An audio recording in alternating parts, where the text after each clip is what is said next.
자, 여러분 안녕하세요. 예, 안녕하세요. 자, 오늘 사회 갑시다. 지난 우리 1회차 단어 살짝 복습하고 갈게요. oxymoron, 모순어법. inhibition, 억제. 그렇죠. 억제 명사였고요. juxtaposition, 병치, 나열. emancipation, 해방. 요거 동의어 L로 시작하는 거. liberation. 그죠? 그거 있었죠. liberation. 오케이. prosecution, 기소. 그렇죠. eminence, 저명함, 유명함. 그렇죠. 명성. domestication, 교화. 그렇죠. diplomats, 외교관, 사절 이런 뜻이었죠. 자, 일단 요렇게 볼까요? consuls, 그죠? 그리고 ambassadors, 다 외교관들, 영사들. 이로 시작하는 게 뭐였죠? emissary. 그렇죠. emissary. 잘하셨어요. 뿅 이렇게. 치사하게 2만 드렸어요. emissaries. 자, impunity. 무슨 뜻? 면책. 그렇죠. badger. 동사로 쓰면 조르다, 보채다. 그렇죠. perjure. 위증하다. 그렇죠. deport. 강제 추방하다라는 뜻이었고 exploit. 착취하다. 그렇죠. out of the blue 마지막 난데없이 갑자기. 그렇죠. 좋아요. 잘하셨습니다. 자, 우리 14분에 집중해서 풀어주시죠. 준비 시작.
자, 정답 맞춰볼까요?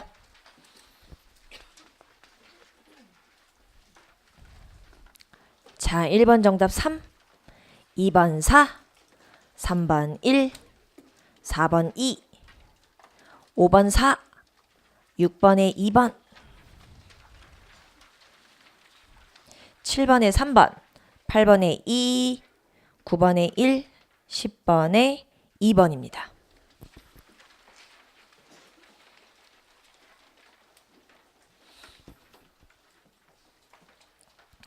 자, 어휘부터 보시죠.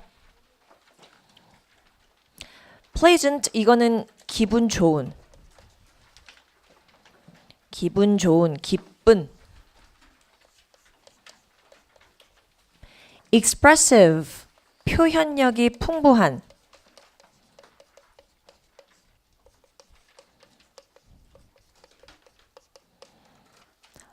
harsh, 거친, 듣기 거슬리는.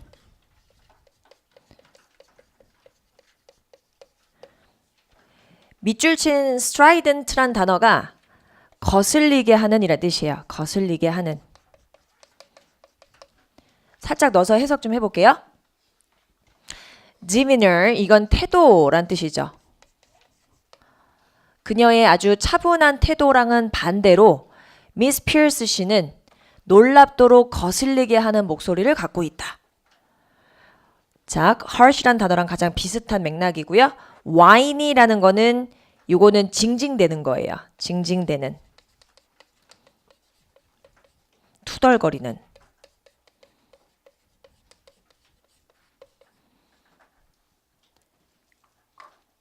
정답은 3번. strident, 거슬리게 하는. 자, 2번 갑시다. 이번엔 빈칸을 채워 넣어주는 거네요. 자, 다 전치사 on으로 시작하는 표현입니다. on demand, 이거는 수리 중인, 개선 중인. on the fence라는 건 우리가 기출에서도 만나볼 수 있었죠? 이거는 애매한 태도를 취하는 이란 뜻이에요. 애매한 태도를 취하는.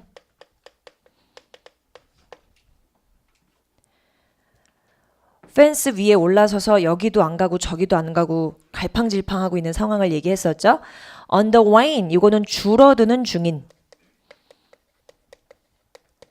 줄어들고 있는 중인. on the blink, 요거는 이제 어떤 기계가 고장나면 깜빡깜빡거리죠. 그 blink가 깜빡거리다는 뜻이에요. 그래서 고장난 이란 뜻이죠. 그래서 정답을 4번으로 넣어야 한다. 자, 우리 be called to, 뭐뭐 하도록 요구되다. 요청되다.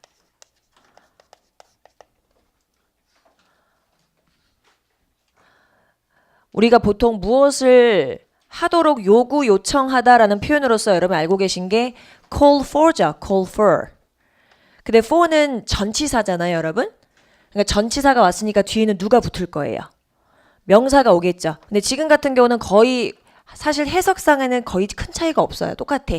다만 투부정사니까 얘는 뒤에 동사 원형 형태가 와야겠죠. 그렇게 활용해 주시면 됩니다. 그래서 수리해 주시는 분이 와서 확인해 보도록 요구되었다. 이렇게 해석하시면 돼요. 우리가 이제 영어에서 뭐 이거는 문법상이라고 생각하시지 마시고요. 편하게 쓰는 표현인데 일형식 동사 go라든지 come 같은 경우는 뒤에 다른 요소 and랑 투부정사 같은 건 필요 없이 바로 동사 원형 붙이기도 해요. come check, 와서 한번 확인해 봐라. go check, 가서 한번 확인해 봐라. 이런 식으로 연달아 쓰는 것처럼 보일 수 있어요. 이런 표현을 가끔씩 쓰죠. 이건 외우실 필요는 없습니다. 그래서 엘리베이터가 약간 이상하니까 와서 좀 봐라라고 이제 요구가 됐나 봐요. 뭐 한 이후에 자꾸 이 엘리베이터가 이상한 층에 쓰는 거예요. 몇 번씩이나. 왜냐하면 이라고 얘기하죠. 그 거주민들이 뭐라고 의심하고 있어요. 우리가 봤을 때는 이 엘리베이터가 뭐인 것 같다. 고장난 것 같다. 그러니까 와서 확인 좀 해달라라는 상황이죠. 그래서 on the blink, 고장난 하시면 됩니다. 그래요. 자, 3번 가시죠. 생활영어 좀 표현들이 많았어요. 그래서 아마 어렵게 느끼셨을 수 있어요. 갑시다. 자, I have an audition today. 저 오늘 오디션 있어요. 시내에 있는 극단에서 크리스마스 관련된 행사 작품을 위한 배우를 구한다고 하더라고요. 배우 지망생인가 봐요. 그랬더니 정말 행운을 빈다. 잘했으면 좋겠다. 이러면 not that you need it 이란 표현은 뭐냐면 여기선 이게 luck이에요. luck.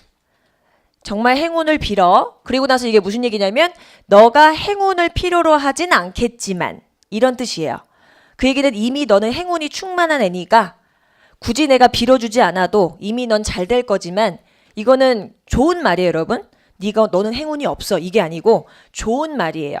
너는 이미 너무나 행운이 많은 애니까 굳이 내가 행운을 너한테 더 줘도 별 차이 없겠지만 이런 뜻이에요. 그래서 너는 행운이 굳이 필요하지 않겠지만 굿럭해 했더니 진짜 그랬으면 좋겠다 라고 얘기하죠. 근데 얘가 이제 이 상황이 있어요. 내가 계속 try out for라는 건 지원하다는 뜻이에요. try out for, 지원하다. 내가 계속 지원하고 말 그대로 어떻게 보면 응시를 하는 거죠. 시험을 본 거죠. 그런 테스팅을 몇 개 지원했었던 지난 몇 개의 극단에서는 아직 좋은 소식이 안 들렸어. 라고 하니까 이렇게라고 하잖아. 여러분 여기서 they는 그냥 불특정 다수예요. 왜 사람들이 말하잖아. 이렇게 해석하시면 돼요. 3, 4번의 행운이라고 하잖아. 지금 보시면 say 뒤에 이렇게 돼 있죠. Third time's a charm. 세 번째 기회에 매력이 온다란 뜻이에요. 그러니까 그 얘기는 3, 4번 만에 행운이라고 하잖아. 이제 네가 행운을 여기서 얻게 될 거야. 라고 얘기를 하고 있는 상황인 거죠. So this could be your breakout role. breakout role 이란 표현은 스타로 만들어줄 행운이다 이거죠. 배역. 요번에 네가 지금 가서 오늘 오디션 잘 보면 이거를 통해서 너는 스타가 되게 될 거야. 그래서 굉장히 많은 힘을 주고 있죠. 한번 잘 해볼게요. Root for you. 너를 위해 뿌리처럼 서 있을게. 내가 너를 위해서 응원해 줄게 라는 뜻이죠. 응원하다. Root for someone. 그래서 1번이 정답이죠. 사람들이 이렇게 얘기하잖아. 이번엔 잘 될 거야. Break a leg. 이거는 여러분 행운을 빌어라고 얘기하는 거죠. 행운을 빌어. 자칫하면 헷갈리실 수도 있어요. 근데 지금 여기서는 사람들이 행운을 빌라고 하잖아 라는 맥락은 이상하죠. 그래서 쓰시면 안 되는 거. 행운을 빌어. 이게 break a leg란 표현이 행운을 빌어라는 거랑 약간 이해가 안 되실 수도 있는데 어떤 무용수가 뉴욕에서 굉장히 유명하게 잘 나갔던 무용수가 그 공연 전날 다리가 부러진 거예요. 근데 오히려 굉장히 걱정했었어요. 이 사람이 이제 말 그대로 메인 캐릭터니까. 근데 그 다음 공연이 완전 대박이 난 거예요. 자기가 빠지니까 대박이 난 거야. 말 쉽게 말하면. 그래서 우리가 break a leg란 표현은 행운을 빌다라는 표현이 됐어요. 그렇게 하시면 되고요. 3번 갑시다. Actions speak louder than words. 이건 말 그대로 말보다는 행동이 더 중요하다 라는 뜻이고 여러분 이거 4번은 너무 너의 운을 믿지 마 라는 뜻이에요. 너무 네 운을 과신하지 마. 어떻게 될지 몰라. 이건 오히려 뭔가 행운을 빌어준다기보다는 경계시키는 거니까 요 맥락에는 안 맞죠. 그래서 정답을 1번 하시면 됩니다. 조금 해석이 어려운 부분이 있어서 어려우셨을 거예요. 자, 근데 4번은 틀리면 안 되죠. 4번은 틀리면 안 된다. 자, 지금 보시면 일단 여기 앞에 a third of란 표현이 보여요. 우리가 이렇게 분모가 서수, 분자는 기수예요. 기수라는 건 1, 2, 3, 4, 5 이렇게 가시는 거고 서수는 first, second, third 이렇게 가시는 거죠. 그때 요 기수가 단수면 얘한테는 S가 당연히 안 붙는데 기수, 분자가 2 이상이면 분모에 S가 붙기 시작해요. 자, 그러면 뭐 여튼 상관없이 지금 보고 계신 맨 처음에 주어는 오브의 뒤가 됩니다. 왜? 이거 우리 이전에 한번 바로 첫날 우리 데이 1 때 1월 1회차 때 제가 정리해 드렸었죠? 수량사 표현이에요. 수량사 표현을 묻고 있다라는 문법적인 포인트를 좀 읽어주시면 좋겠죠. 그래서 분수가 나왔기 때문에 요 놈이 주어다. 그러면 students가 복수니까 여기도 당연히 복수 동사가 들어가야겠네. 그러니까 요 놈은 안 된다. 그럼 이제 2번하고 4번 남아요. 근데 지금 여기서 두 번째 문법적인 포인트가 바로 또 누가 등장한 거예요? 그렇죠. 시제에 대해서 묻고 있죠. 시제 선택. 하나는 단순 과거고 하나는 현재 완료니까. 그럼 이제 여러분이 요 둘 중에서 고르려면 뒷부분을 조금 참고하실 수밖에 없어요. 근데 바로 누가 있다? The day before yesterday. yesterday란 표현이 있죠. 물론 그저께란 뜻이지만 과거의 의미로 끝났어요. 현재랑은 상관이 없단 말이죠. 여러분이 알고 계신 현재 완료 시제는 과거부터 현재까지를 모두 아우르는 시제이기 때문에 과거부터 지금까지 해왔다는 맥락의 시제 표시가 있으면 좋지만 지금 그렇지 못한 상황이고 과거만 얘기하고 있으니까 여러분은 단순 과거, 누구만 정답된다? were 하시면 되는 거죠. 그래서 얘는 두 가지 문법 포인트를 묻고 있었어요. 수량사 선택하고 두 번째는 시제. 그래서 정답은 2번 하시면 됩니다. 해석 좀 잠깐 해볼까요? 우리 반의 그 학생들 중 3분의 1이 그저께에 그들이 한 나쁜 행동에 대해서 처벌을 받았다. 이렇게 해석하시면 됩니다. 2번.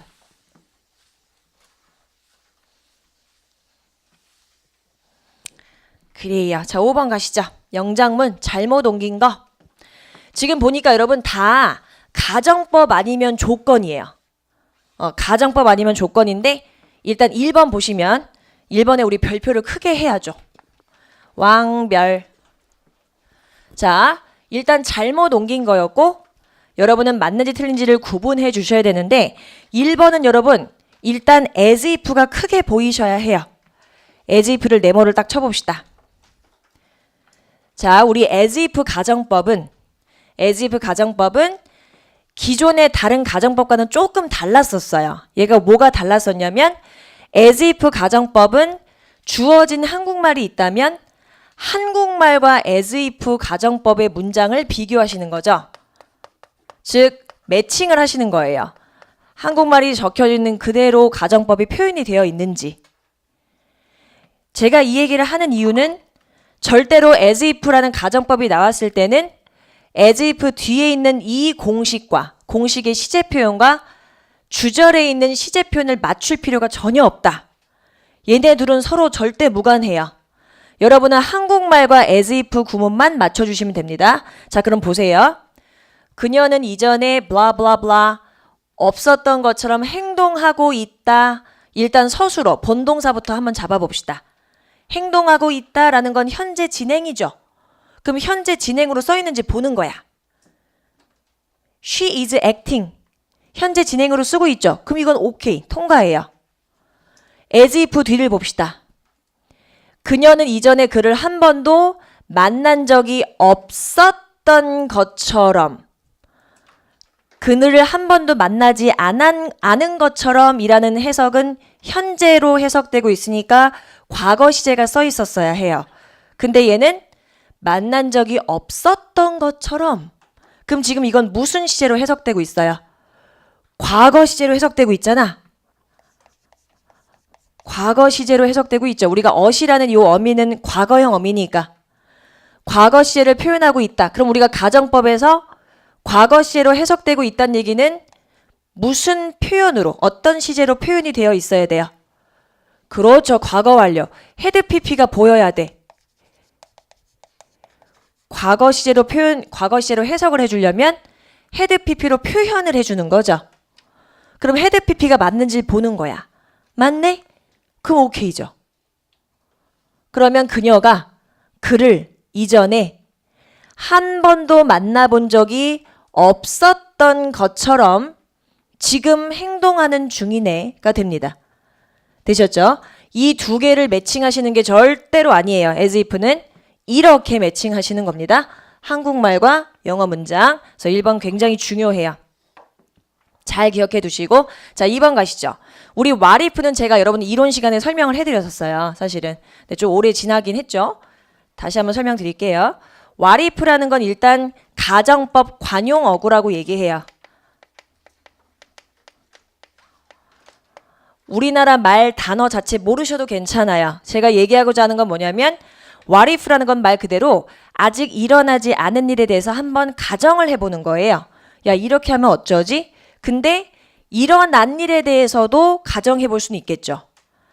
내가 어제 걔한테 인사를 못했는데 삐졌으면 어떡하지? 이런 거 있잖아. 그러면 그 과거 일이잖아요. 그렇죠? 과거 일도 괜찮고 미래 일도 괜찮아. 그 얘기는 뭐냐면 what if라는 게 나오면 뒤에 있는 문장에서의 시제는 엄청 자유로워요. 시제는 매우 자유로워. 가정법 공식만 따르지 않아요. 절대로. 아무거나 써도 괜찮은 거야. 그러면 결론이 나온다. what if가 문제로 나왔으면 얘는 무조건 답이 아니에요. 그냥 맞는 문장인 거니까. 모든 시제가 다 되니까. 지금 보시면 비동사 현재 들어가 있죠. 괜찮아. 한국말만 잘 이어주셨으면 됐어요. 우리가 거의 모든 것에 대해서 틀렸으면 어쩌지? 우리가 시험 보고 난 이후에 이렇게 느끼죠, 보통. 다 틀렸으면 어떡하지? 하나는 맞았으면 좋겠는데. 뭐 그런 거 있잖아. 의미 없지. 뭐 여튼 모든 것에 대해서 틀렸으면 어쩌지? 라고 그냥 표현하는 거죠. 야, 우리가 거의 모든 것에 대해서 틀리면 어쩌지? 그냥 그거야. 끝. 얘는 무조건 맞는 거예요. 지나가면 돼. 3번 못 가요? 만약 네가 지금 바로 출발하지 않으면 부정이 들어가 있다. 근데 그 밑에 단어로 unless가 있으면 이제 부정 처리는 끝난 거죠. 왜? unless는 누구랑 똑같은 말이니까. if not하고 똑같은 말이니까. 그래서 오히려 unless가 써 있으면 뒤에는 절대로 누가 보이면 안 돼. not이 보이면 안 되죠. 그죠? 그럼 된 거네. 너 지금 떠나지 않으면 너는 늦게 될 거야. 시간과 조건의 접속사. 지금 얘는 당연히 조건절이에요. 시간과 조건의 접속사에서 주절은 다양한 미래를 표현할 수 있지만 종속절은 현재로 미래를 대신하고 있으니까 대빵 잘 썼다. 건드릴 게 없죠. 근데 밑에 4번 봅시다. 4번은 일단 여러분이 눈치를 채야 돼요. 왜냐면 우리가 보통 가정법의 해석은 조금 불쌍하랬죠. 뭐뭐 하면 이럴 텐데. 근데 조건은 앙칼지 됐잖아. 근데 지금 해석이 앙칼지죠. 그럼 여러분이 이걸 굳이 조건으로 바꿀지 아니면은 가정법 중에서도 앙칼지게 해석되는 것이 있을지를 한번 떠올려 보는 거죠. 지금 보니까 if절이 보이고 무슨 과거형의 동사가 보였는데 투부정사가 비동사랑 붙어 있어. 그럼 이제 여러분이 눈치를 채줘야 돼. 얘를 굳이 조건으로 갈 필요는 없다. 가정법 미래 공식 should하고 were to 중에서 누구로 바꿔주면 되겠구나. were to로 바꾸면 되는 거죠. was to는 없어요. was to라는 건 없어요, 여러분. 이런 거는 고민하실 필요가 없어요. 오히려 고민하실 수도 있는데 주어의 수에 너무 딱 맞아 떨어지니까. 근데 아니에요. 공식이 아니죠. were to예요. 주어 수랑 상관없이. 그래서 혹시라도 그가 과거로 돌아갈 수 있으면 그런 일은 없겠지만 그는 1930년대를 방문할 것이다. 앙칼지게 해석되고 있으며 얘는 가정법 미래를 표현한 문장이어야 했다.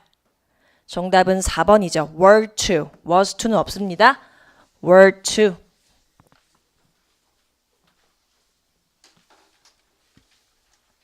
(5번에서의) 가장 중요한 부분은 얘예요. 1번. as if 가정법 꼭 잘 구분해 주시기 바랍니다. 좋아요. 리딩 가시죠. 추론할 수 있는 거 조금 길었던 지문인데 사실 그냥 쭉 읽히는 글이었기 때문에 뭐 그렇게 많이 어려웠던 단어도 없었던 거기 때문에 뭐 그렇게 고민된 문제는 아니었던 것 같아요. 일단 추론할 수 있는 부분을 찾아주는 거고 추론할 수 있는 부분은 전체 맥락을 한번 읽어서 내용에서 잘못 서술한 게 있는지 내용일치 불일치처럼 조금만 따져주시면 좋다.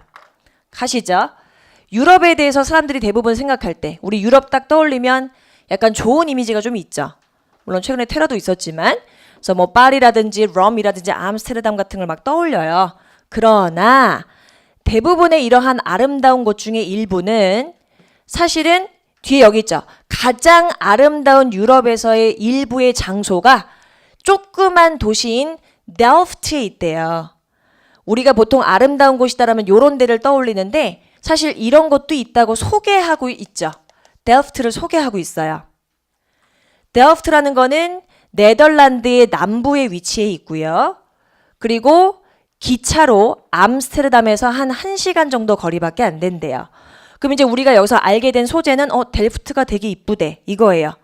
근데 이쁘대라고 얘기해놓고 갑자기 테러가 일어날 수도 있는 거고 이쁘다라고 얘기해놓고 전염병이 펴졌을 수도 있어요. 그럼 뒷부분은 우리가 상상하는 게 아니고 확인해 보러 가는 거죠. 저 쭉 보니까 뭐 델프트를 굉장히 아름답게 만들 수 있는 것이 전통적인 건축 양식 때문에 그렇다. 거기 가면 건물들이 다 이쁘대요. 커버스톤 하면 이건 조약돌 거리죠. 조약돌 길. 이런 아스팔트가 아니고 조약돌을 다 하나하나 심어서 만든 길이죠. 이것이 아주 길쭉길쭉하고 좁은 폭을 갖고 있는 빌딩들이 쫙 보이고, 그리고 노점상들도 있고 뭐 별걸 다 판대요. 블루 앤 화이트 세라믹부터 시작해서 치즈도 판대요. 굉장히 예쁜 동네다라는 것만 계속 이어지고 있죠. 그리고 quick stroll이라는 건 산책이란 뜻이죠. 그래서 만약에 델프트라는 곳을 여행했을 때 빠른 걸음으로 막 돌아다니다 보면은 new church도 있고 old church도 있대요. old church는 new church 이전에 있었겠죠. 몇 블럭 더 가서 있는 곳이 old church이고, old church가 왜 유명하냐면 살짝 피사의 사탑처럼 기울어져 있대요. 그래서 유명하대. 그럼 지금 여기까지 이 델프트라는 곳에 대한 어떤 위험 요소나 부정적인 얘기가 하나도 없단 말이야. 그럼 그냥 쓱 지나가요. relic이란 단어는 뭡니까 여러분? relic? 유물이란 뜻이죠. 유물. 넘어가요. 중요하진 않거든. 저 뒤로 쭉 보시면 이 델프트에 있었던 델프트 출신의 정말 유명한 화가, 여러분 진주 귀걸이를 한 소녀 알죠? 그 화가인 요하네스, 여기 있죠. 요하네스 베르미어이라는 사람이 여기 출신이래요. 그래서 이 사람이 뭐 어떤 작품 이렇게 얘기도 해주고, 정말 작으면서도 소박하지만 델프트는 좀 덜 알려진 굉장히 가볼 만한 곳이야. 그럼 델프트가 대빵이 예뻐 라는 것으로 굉장히 평화로웠어. 근데 정답 2번의 젠장? 이게 해석이 안 되는 거야. 여러분이 가장 싫어하는 문제야. 저도 가장 안타까운데 여러분 그냥 직역해 봅시다. 최대한 몰입해 봅시다. 일단 여러분 이거 속어에서도 문제 풀 수 있어요. 2번 잠깐 봐요. 여러분 beaten이라는 거는 때려진이지, 맞은이란 뜻이에요. 사람들이 자주 다닌 길을 beaten path라고 얘기해요. 다리가 많이 때렸잖아. 그죠? 그럼 많이 다닌 길로부터 벗어났다고 보는 거지. 벗어난. 많이 사람들이 가는 유럽의 어떤 여행지는 뭐 암스테르담이나 파리나 이런 곳인데, 그런 곳으로부터 벗어난 곳에도 우리가 어디로 향할 만한 가치가 있을 수 있다. 그게 델프트다 이거지. 그죠? 그래서 결국 여기서 추론할 수 있는 거는 델프트도 가볼 만하다. 뭐 이런 얘기였어요. 그래서 2번을 정답으로 하시면 되는데 이게 어려웠죠, 여러분. 여러분만 어려운 게 아니에요. 굉장히 어려운 표현이에요. 그렇게 한 번 더 생각하게 만드는. 그래서 혹시나 이 표현이 잘 안 잡히셨다면 속어로도 한번 돌아가시라더라도 한번 문제를 풀어보셔도 괜찮죠. 2번. 잘 하셨어요. 자, 뒤로 갑시다. 자, 목적. 글의 목적으로 가장 적절한 거. 며칠 전에 우리 12월 말 아니지 1월 초에 우리 무수업주였잖아요. 그때 이제 저도 집에서 조금 늦잠도 자고 했어요. 근데 이제 왜 웃는 거야? 난 늦잠 자면 안 되는 거야? 여튼 그랬는데 제가 이제 TV를 켰는데 타이타닉이 나오는 거야. 여러분 타이타닉이 1998년도에 나온 영화예요. 여러분 봤어요, 안 봤어요? 그 당신 여러분이 굉장히 19세가 안 됐을 텐데 어떻게 봤어? 뭐 여튼 그 타이타닉이라는 영화가 나오는 건데 사실 저는 그 영화를 많이 봤어요. 많이 봤어요. 너무 이제 재밌는 영화니까.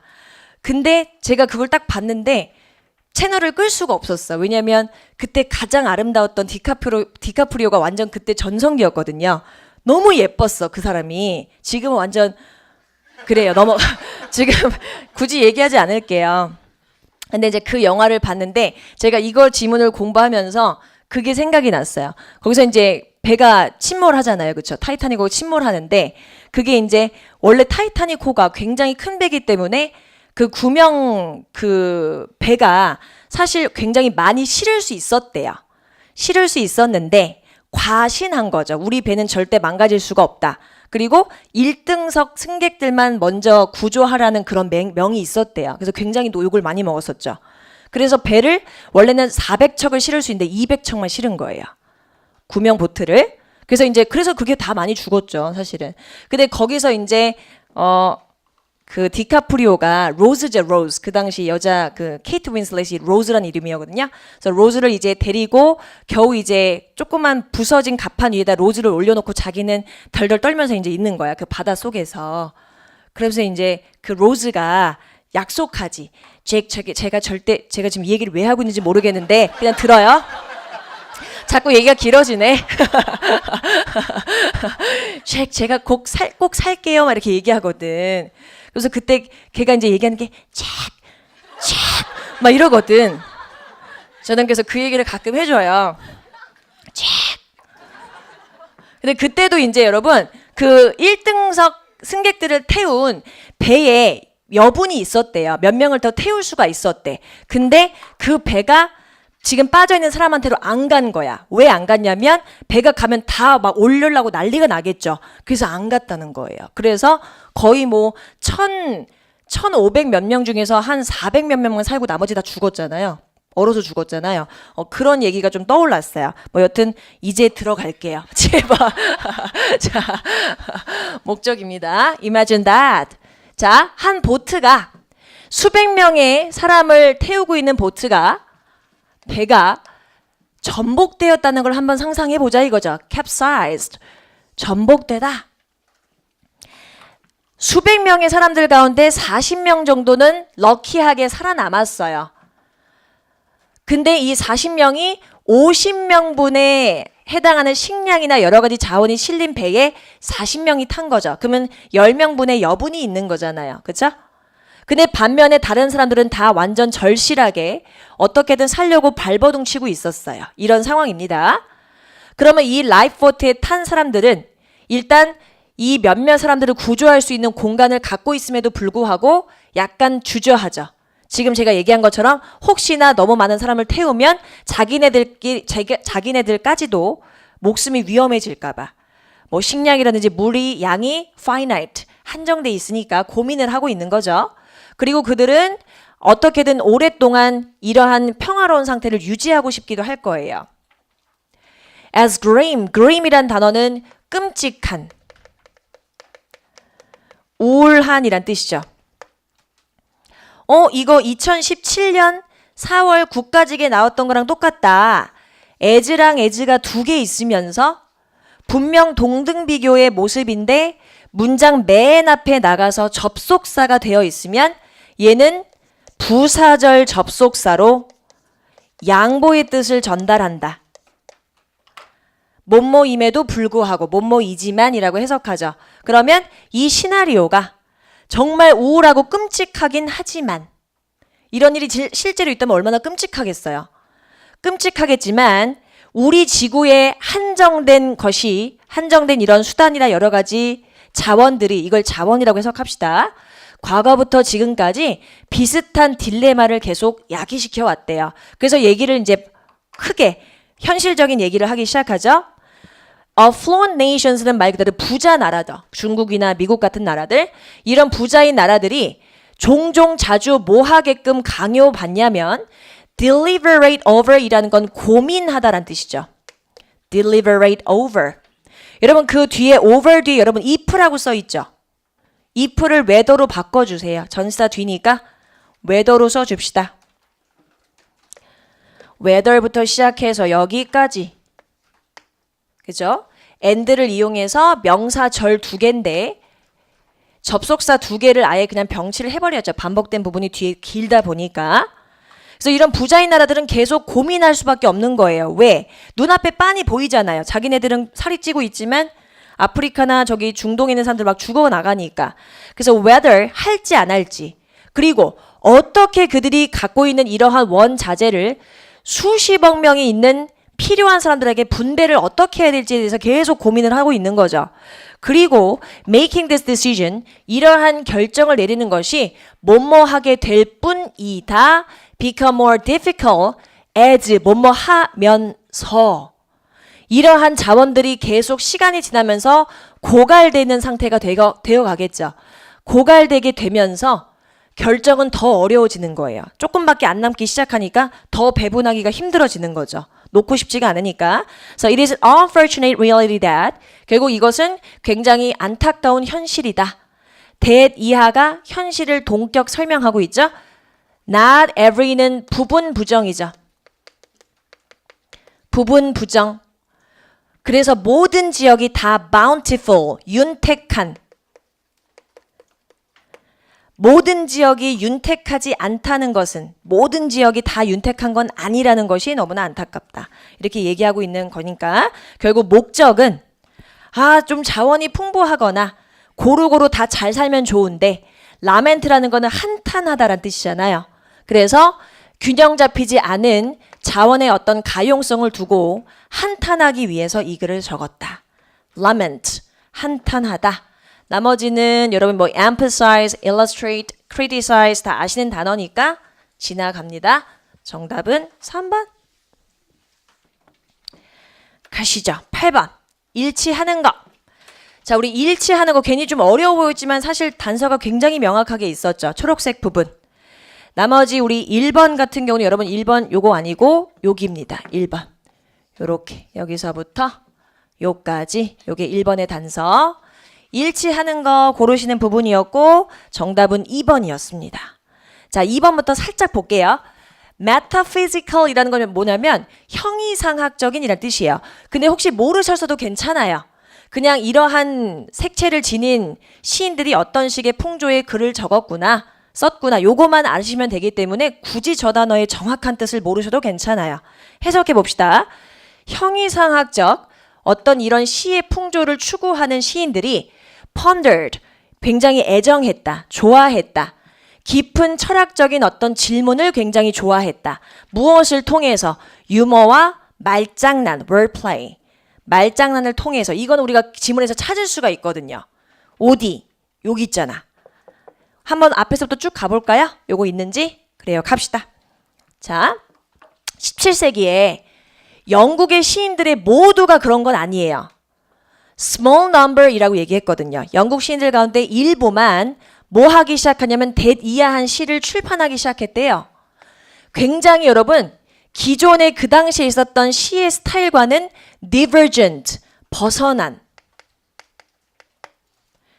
그 당시에 있었던 시의 풍조랑은 일반적인 사조와는 조금 다른 벗어난 스타일을 추구하는 시인들이 있었다.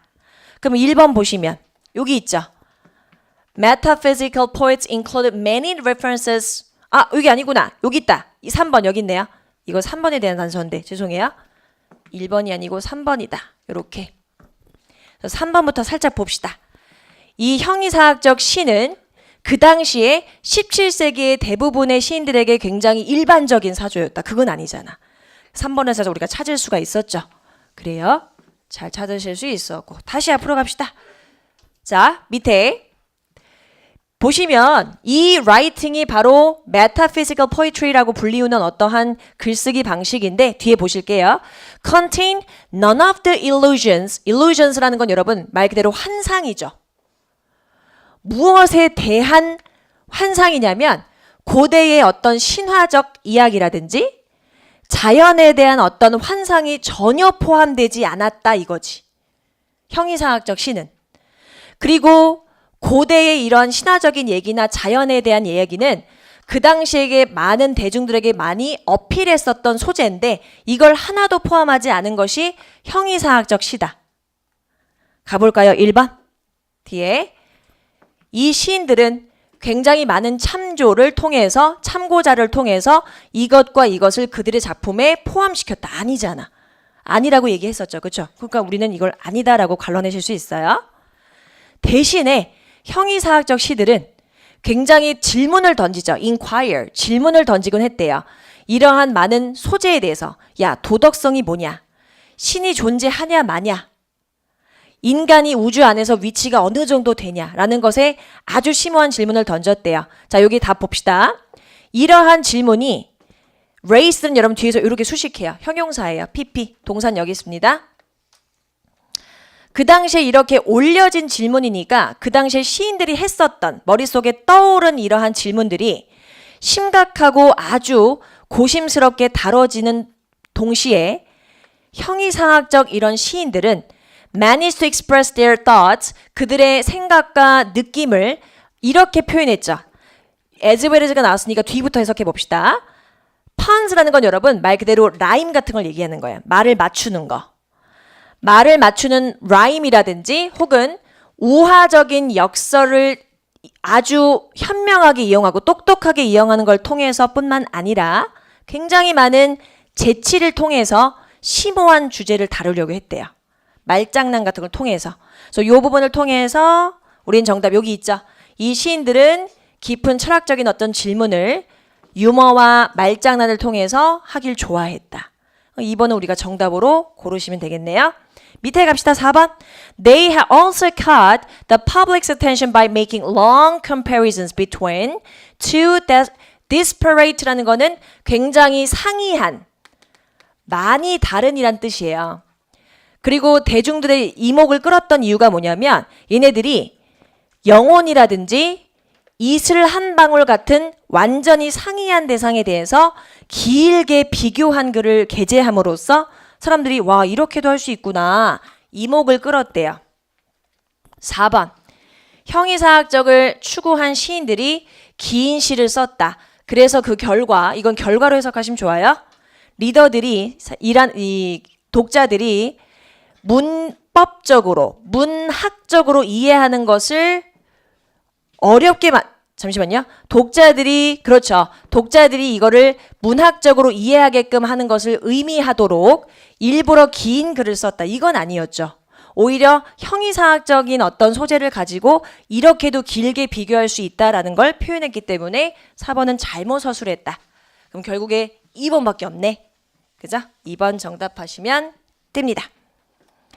자, 9번 보시죠. 9번도 이제 간단히씩 갈 건데 아마 여러분이 너무나 쉽게 공감하실 수 있는 글이죠. drip pricing은 뭐냐면 가격 절하 정책이에요. 가격을 완전히 막 그냥 덤핑 처리하는 거죠. 한 100만 원짜리인데 만 원에 판다든지 이런 식인 거죠. 그럼 이제 광고가 그렇게 올라오잖아요. drip pricing이라는 것이 아주 일반적으로 온라인의 소매상에서 보여지는 책략 같은 거예요. 근데 막상 또 가보면 뭐 90% 할인이라고 했는데 내가 정작 원하는 건 5% 할인밖에 안 되고 이런 게 있잖아요. 그런 겁니다. 자, 이러한 전략은 무엇을 수반하냐면 offering an attractively low base price to customer. 그렇죠. 이건 우리가 바로 해석할 수 있죠. 우리 소비자들한테 너무나 매력적으로 다가올 수 있는 낮은 가격대의 물건들을 제공하는 것을 수반해요. 그러나 라고 얘기를 했어요. 이건 사실 어려울 수가 없는 문제죠. 그러나 이렇다. 그러나라는 연결어의 의미만 봐도 앞뒤 내용 반대일 때 쓰죠. 요거 반대 찾으러 가시면 됩니다. 정말 낮은 가격으로 사람들한테 많이 매혹적으로 다가갈 수 있으나 그러나 결국 incremental이란 단어가 또 어려웠죠. 이게 증가하는 이란 뜻이에요. 자꾸 조금씩 붙어가기 시작하는 증가하는 요금이 계속 체크아웃 프로세스, 내가 물건을 얻기 위한 결과물을 얻기 전까지의 과정 동안 계속 추가된다 이거죠. 그러니까 결국엔 이제 많은 고객들이 결국에는 나중에 봤을 때 그렇게 할인된 게 없었던 결과가 되는. 그래서 정답이 1번이 되고요. disclose는 뭔가를 공개하다, 폭로하다, 공개하다란 뜻이죠. 그래요. 앞에 한번 살짝 봅시다. 정답은 찾으셨으니까. 조금 더 답의 단서는 요 뒤에 있어요. 특히나 우리가 이거를 여행사 상품에서 굉장히 많이 볼 수 있다. 예를 들어서 한 고객이요, 패신저가 budget friendly flight, 굉장히 저렴한 항공 요금을 막 찾게 된 거예요. 그래서 뭐 하는 걸 통해서 굉장히 힘들 수도 있다면 정말 그 저렴한 항공편을 예약하기 위한 모든 필요한 정보를 적어내느라 굉장히 힘들 수도 있죠. 왜냐면 이거를 만약에 약간의 적정한 가격이라든지 조금 비싼 거를 여행사에 맡겨버리면 알아서 다 해주잖아요. 근데 그걸 다 뺀 가격이니까 내가 다 해야 되는 거야. 그죠? 그리고 이러한 지불의 과정 속에서 그들은 대니아라고 공지, 알림을 받는데요. 뭐라고 보는지 볼까요? 자, 고객님.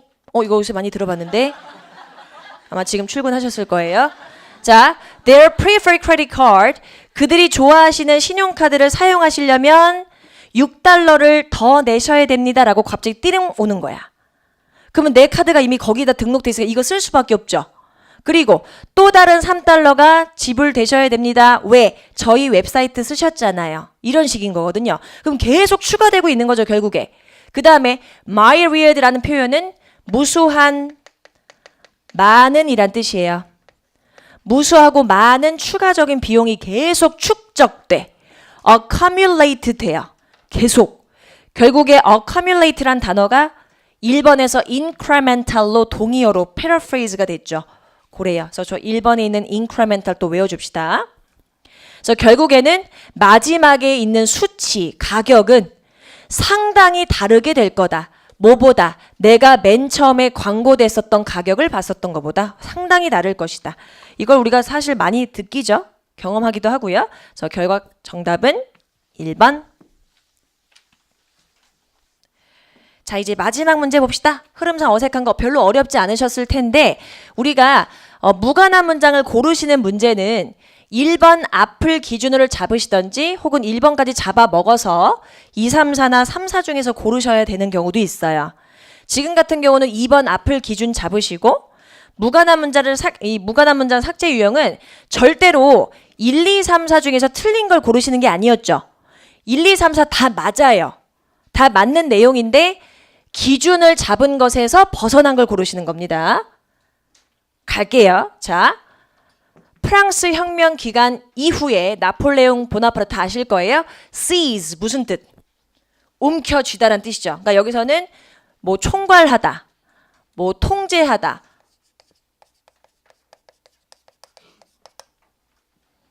정복하다 해도 되겠다. 그죠?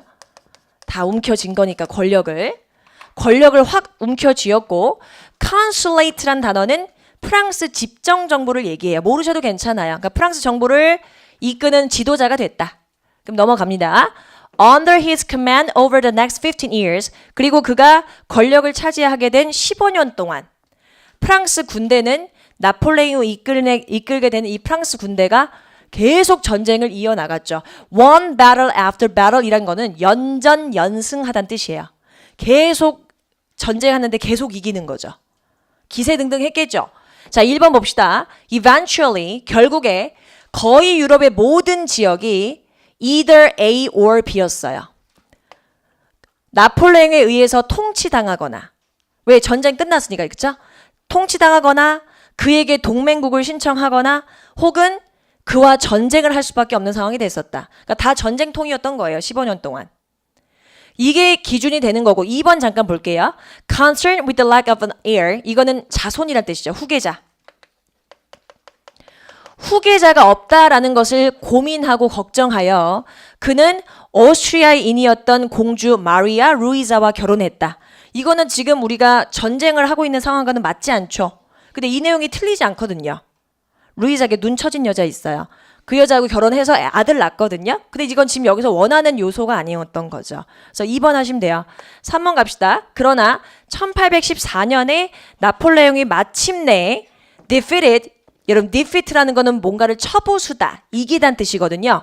근데 러시아를 침입했단 이후에 패배를 당한 거야. 졌어요. 그리고 exile이란 표현은 추방시키다.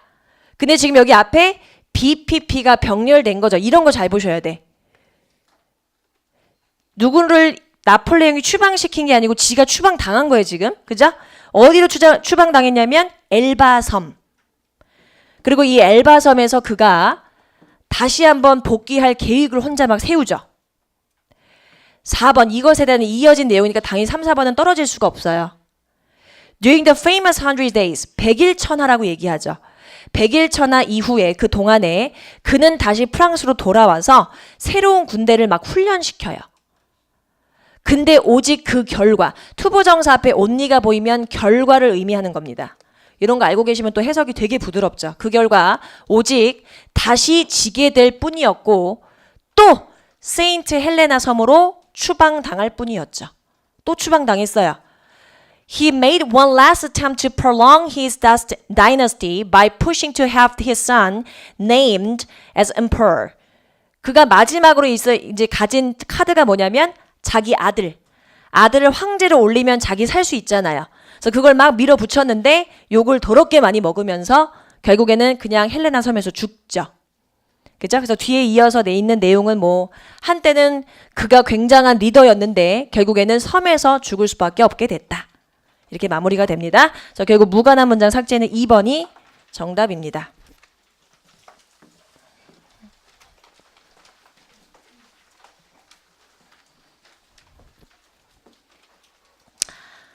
strident. 그렇죠. 거슬리게 하는 harsh하고 동의어였어요. whiny. 징징대는, 투덜투덜대는. on demand. 수리 중인, 개선 중인, 그렇죠. 회복 중인 하셔도 괜찮아요. 우리 정답진 이렇게 써 있어요. on the wane. 줄어드는 중인, 그렇죠. breakout role. 스타로 만들어줄 역할이다. 스타로 만들어줄 기회다. 그죠? the third time's a charm. 3-4번 만의 행운이다. 그렇죠. off the beaten path. 그렇죠. 사람들이 잘 찾지 않는 곳. 사람들이 자주 가지 않는 곳. 그렇죠. deliberate over. 무엇에 대해서? 고민하다, 고심하다 라는 뜻이었어요. 숙고하다. bountiful. 윤택한, 잘 사는. divergent. 벗어난, 일탈한 이란 뜻이었습니다. 그래요? incremental. 그렇죠. 증가하는. accumulated. 잘하셨죠? exile. 추방시키다. 동사로서는 타동사입니다. 여기까지 하시죠. 고생하셨습니다.